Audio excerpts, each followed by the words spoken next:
Well, my graduate student experience is twofold. First, I work in the Office of Graduate Student Wellness as a coordinator for leadership and financial education.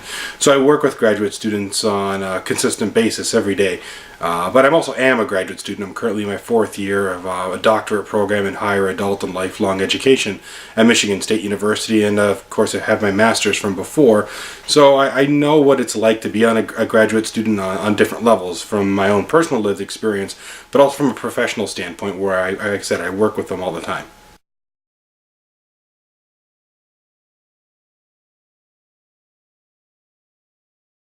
In some ways, leadership for graduate students is no different than leadership for everyone else. It means a lot of self-awareness. It means knowing your skills and building on that skill set so that you can effectively run projects, so that you can be a contributor to the community. I think where it gets different for grad students is the fact that graduate students have higher analytical skills. They have a more mature wealth of experience to draw from, and I think that becomes the distinguishing feature between them and the undergraduates, is the fact that graduate students are problem solvers. They have those analytical, critical thinking skills, and I think that's what separates them. And I think the challenge from my standpoint, and the challenge for graduate student leaders, is to use those skills in a way that's going to enhance the community, that's going to enhance their portfolio, and make them positive, strong members of society.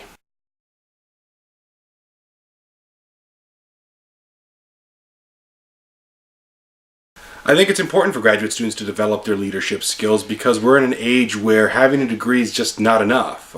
This is an age where what you've done outside the classroom is just as important as what you've done inside the classroom, and so graduate students need these skills to compete on the job market, and I think they need these skills because they're going to be a part of whatever you do.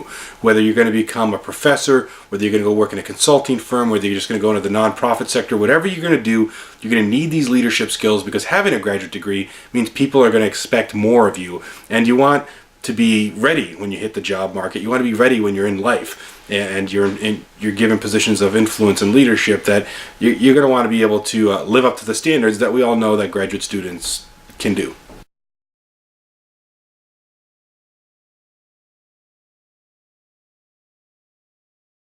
Why develop it? Leadership's like a muscle. It's just like anything else. If you go to the gym and you lift weights every day and you hit the treadmill, you're going to get in shape. You're going to get nice big muscles or firm muscles, and leadership's the same way. You have to develop it because you just don't become a leader overnight. I don't believe that you're born a leader. I think it is something that is developed, and it's done through a constant process of self-improvement, of going through different experiences, reflecting on those experiences, and then applying what you've learned from those experiences to your next experience, and you continue the cycle over and over again. So you have to develop it. You have to be practicing it. Leadership is it's an active, ever-evolving thing. It should not be static. Just reading a book or going to one seminar doesn't make you the PhD in leadership. It means you're constantly looking for a better way to do things. Like I said, you're working that leadership muscle, and so you have to develop it, because if you don't, you're going to become weak. Other things are going to pass you by.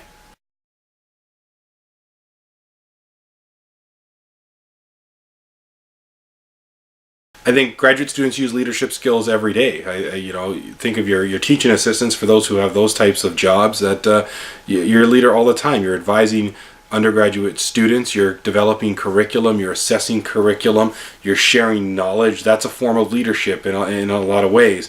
I see it all the time with graduate student organizations. That's a very practical, in-your-face way of seeing what leadership is. And I think I see it also just in terms of the community that's around. I think graduate students like to step up and help each other in their individual programs a lot of the time, and that's a form of leadership. Mentorship is part of the leadership journey. And so I see bits and pieces of graduate students practicing this leadership all the time. That's on top of some of the great dynamic things that they do.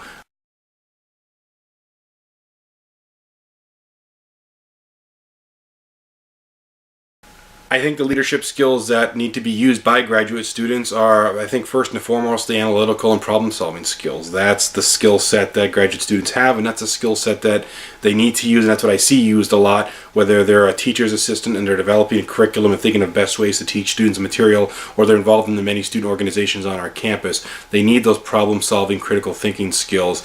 It's just essential to success on so many levels.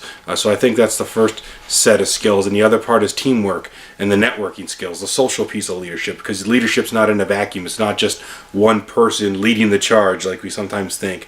I think the teamwork aspect, learning to work in groups, learning to work with people from diverse backgrounds towards a common goal, and navigating that those different personalities and sometimes the conflict is essential.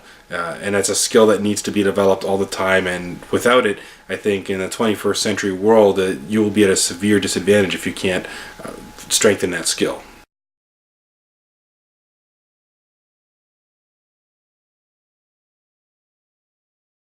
I think the Graduate Student Leadership Academy is a fine example of everything I've talked about. If you look at it, it has the team building aspect.